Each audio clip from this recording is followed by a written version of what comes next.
Open book The Garden of Patience. Cherry Blossom, welcome to English Bloom.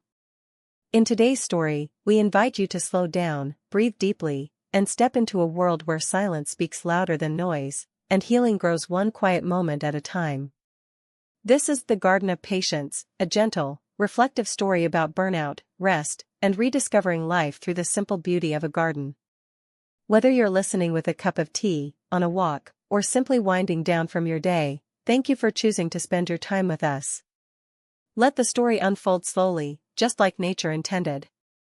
Herb. Seedling Part 1, The Fast Life. Elena Thompson had built her life like a skyscraper, fast, tall, and made of glass. By age 28, she was the youngest marketing director at a major firm. She lived in a high-rise apartment overlooking the heart of the city, owned 2 phones, and drank 3 coffees before 10 a.m. Her schedule was a color-coded battlefield, and every hour had a name. She woke up to emails and fell asleep to notifications. Even her weekends were optimized: yoga at 7, networking brunches at 9, language lessons at noon. If there was a moment of silence, she filled it with podcasts about productivity. Her friends called her a machine. Some admired her. Some envied her. But very few truly knew her. Because Elena didn't let anyone see behind the perfect schedule. Sometimes, when she looked in the mirror, she wondered who was looking back. There were no obvious cracks. No crisis. Just a quiet, constant ache. A sense that something was missing. But she pushed it aside. Until her body pushed back. Herb Part 2, The Break. It happened on a Monday morning. She had just stepped into the elevator, late for a meeting, phone in hand, scrolling through an angry email when everything went black. She fainted. Right there in her designer heels. When she woke up in a hospital bed, the diagnosis was simple: severe exhaustion. Dehydration. Stress overload. The doctor didn't use big words. He just said, "You need to stop. Or your body will stop for you, again." Her therapist was gentler but just as firm. "You're not broken. But you're running on empty. You need space to breathe." It was terrifying. Stopping wasn't in her vocabulary. Slowing down felt like failure. But for once, she had no choice. Her company agreed to a 6-month unpaid sabbatical. Her boss called it recharging. But Elena knew it was something deeper. She packed a suitcase with more books than clothes and drove out of the city for the first time in years. House with Garden Part 3, The Quiet Cottage. The cottage was old, quiet, and covered in ivy. No noise, no news, no Wi-Fi. Just trees, birds, and the sound of her own thoughts, a sound she had almost forgotten. At first, the silence was unbearable. She would reach for her phone out of habit, then remember it was off. She'd open her laptop and stare at the blank screen, unsure what to type. On the 3rd night, she cried. Not from sadness, from the sheer weight of stillness. But slowly, the silence began to settle. Like a warm blanket instead of a sharp wind. She began to notice things: the way the morning light hit the windows, the creaking of the floorboards, the scent of lavender near the garden gate. It was as if the world was speaking a language she had forgotten. A slower, older language. One she needed to relearn. Cherry Blossom Part 4, The Garden of Neglect. Behind the cottage was a garden, if you could still call it that. It was overgrown and tangled, choked with weeds. Flower beds were buried under wild grass. The soil was dry and cracked. A rusted watering can lay overturned near a broken bench. But there was something honest about it. Something that mirrored how she felt inside: tired, ignored, forgotten. One afternoon, she wandered outside and stood at the edge of the mess. A thought came to her, unexpected. Maybe if I take care of this, I'll learn how to take care of myself. She borrowed gloves from the tool shed and started pulling weeds. Her fingers ached. Dirt got under her nails. Sweat ran down her back. And for the first time in months, she smiled. Sun Behind Small Cloud Part 5, The Rhythm of Slowness. Elena began every morning the same way, tea, a stretch, and then, the garden. She didn't rush. There was no deadline. No performance review. Just the rhythm of nature and her own breath. Some days she planted seeds. Other days she just sat in the dirt, watching ants work or listening to bees hum in the wildflowers. She bought books about plants and spent rainy afternoons reading about soil health, light patterns, and composting. She learned that plants didn't grow faster because you wanted them to. They grew when they were ready, and only if the roots were strong. In a notebook, she started recording her thoughts. Not bullet points or goals. Just feelings. Memories. Things she hadn't had time to think about for years. She wrote about childhood dreams. About love she had pushed aside. About fear of not being enough unless she was achieving something. The garden was changing, but so was she. Herb Part 6, Setbacks and Seasons. Not every day was peaceful.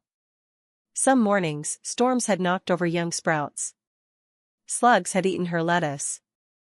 A row of flowers she had carefully planted refused to bloom. It was frustrating. In the past, Elena would have Googled a solution, forced a fix. But here, the earth taught her a new truth: some things take time. Some failures are part of the process. Growth isn't linear, it spirals, stumbles, and starts again. She began to understand that healing worked the same way. There were days she woke up feeling raw and unsure. Days where loneliness returned. But instead of burying it, she let it breathe, like soil under the sun. Sunflower Part 7, Unexpected Visitors. By the 5th month, the garden had become something beautiful. Roses climbed along the fence. Lavender grew in neat rows.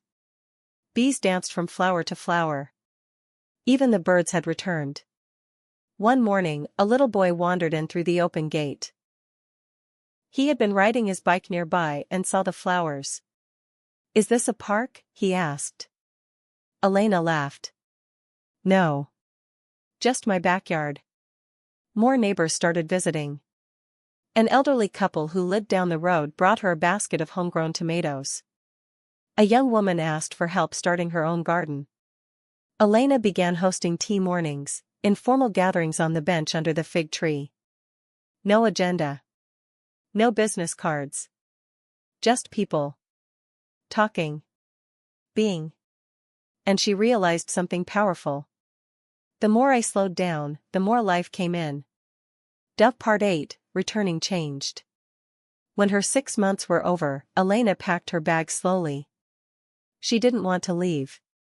But she wasn't afraid to return. Back in the city, she saw things differently. The noise didn't overwhelm her. The rush didn't pull her under. Because now, she had roots. She went back to work, but part-time. She declined promotions that demanded 60-hour weeks. She said no more often. Not out of fear, but out of love for what mattered. She started a weekend garden project in a local school. Children planted seeds with muddy hands and wide eyes. Parents volunteered. Strangers became friends. Elena no longer measured her worth by speed. She measured it by presence. Rainbow Part 9, The Garden Within. Years later, when people asked Elena how she found herself, she didn't mention her job or her titles. She simply said, "I found an old garden, and in saving it, I saved me." She kept that garden alive for decades. Not just the one behind the cottage, but the one inside her. The one that knew how to wait. How to listen. How to grow without rushing. Herb Part 10, The Voice Inside. After her return to the city, Elena often woke up before sunrise. Not to check emails, but to sit quietly on her balcony, sipping tea, watching the sky change from gray to gold. It became her new ritual, a moment of peace before the noise began. One morning, she heard a small voice inside. Not loud. Not urgent. Just gentle. You are not late. You are not behind. You are exactly where you're meant to be. It startled her. Not because it was strange, but because it was hers. She had silenced that voice for so long, replaced it with goals and alarms. But now, it was back. Clear. Kind. She began trusting it. Leaf Fluttering in Wind Part 11, Unlearning and Relearning. Elena realized that healing wasn't just about rest, it was also about unlearning. She had spent years believing that rest was laziness, slowness was weakness, and stillness meant failure. Now, she was learning that rest was sacred. That slowness was strength. That silence could be wise. She bought fewer things. Ate slower meals. Took long walks without her phone. And when people asked why she had changed, she didn't give them a speech. She just smiled and said, "I listened." Blossom Part 12, The Day She Cried in the Garden. One warm afternoon, she returned to the cottage for a weekend visit. The garden had bloomed in full. Lavender humming, bees busy, roses thick with petals. But she found herself standing near the first patch of earth she had dug, now filled with lush herbs. Suddenly, tears came. Deep, aching tears. Not from sadness, but from overwhelming love for the girl she used to be, the one who had walked into this broken garden, unsure, exhausted, yet willing to try. She sat in the dirt, hands in the soil, and whispered, "Thank you for not giving up." Fallen Leaf Part 13, The Season of Letting Go. As autumn arrived, the trees outside her apartment began to change. Leaves turned gold, red, brown, then let go. Elena noticed something about this. Nature didn't resist the fall. It surrendered with grace. She began asking herself, what do I need to let go of this season? Some answers came quickly, the guilt of slowing down. The urge to please everyone. The pressure to always be on. Others were harder, old wounds, silent comparisons, the voice that still said you're not enough. But like the trees, she began shedding what no longer served her. Maple Leaf Part 14, A Letter to Her Old Self. One evening, she wrote a letter.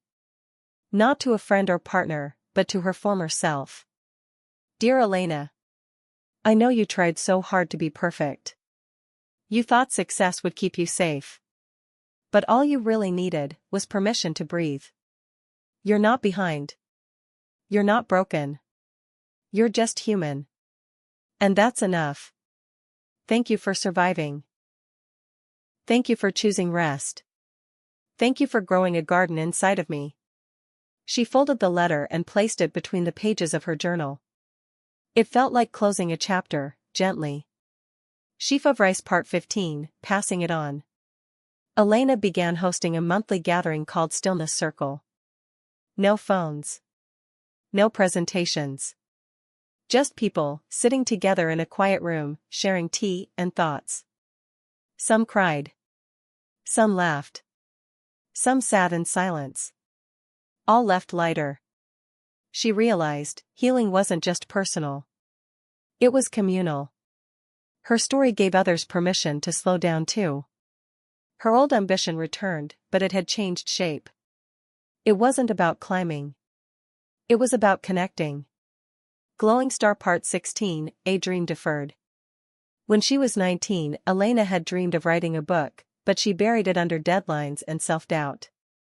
Now, in the early mornings, she began writing again. Not for fame. Not for money.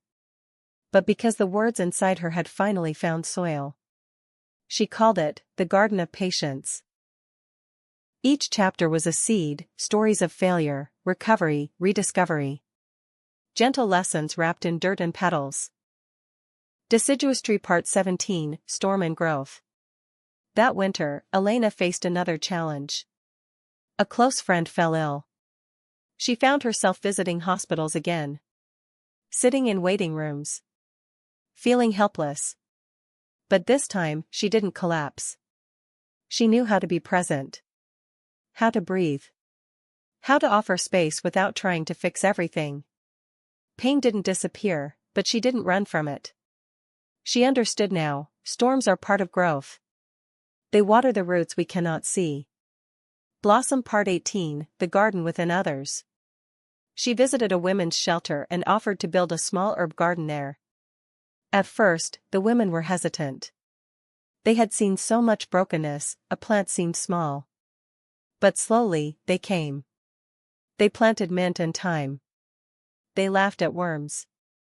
They sat in the sun and talked about nothing and everything. And one woman said, "I never thought something I touched could grow again." That day, Elena understood, the real garden wasn't behind her cottage. It was inside each person willing to hope again. Rose Part 19, A Love That Waited. Elena met someone. Not at a party or on an app, but during a community cleanup in a neighborhood park. He was quiet, kind, not impressed by titles. He asked her what her favorite flower was, not what she did for work. They walked, talked, watered plants, read books together. There was no rush. No performance. Just presence. Patience. Peace. And she realized, love, like gardens, blooms in stillness. Dove Part 20, Full Circle. Years later, Elena stood in front of a small audience, holding her first published book. She read aloud the story of her collapse. Her silence. Her garden. The crowd was silent. Then someone asked, "What would you tell your younger self, if she were here right now?" Elena smiled gently. "I'd tell her. You don't have to bloom fast. You just have to plant the seed and believe that someday, in your own time, you will become something beautiful." Speech balloon moral of the story. Herb the world rushes. But your soul grows slow. Herb you cannot bloom by force. You need stillness. Herb you don't need to be fixed, just replanted. Herb some gardens are wild, and still worthy. Studio Microphone, thank you for being part of today's journey on English Bloom. If this story spoke to your heart, leave us a seedling in the comments. What part of you is ready to grow again? Don't forget to like, share, and subscribe, and until next time. Stay rooted. Stay patient. Keep blooming.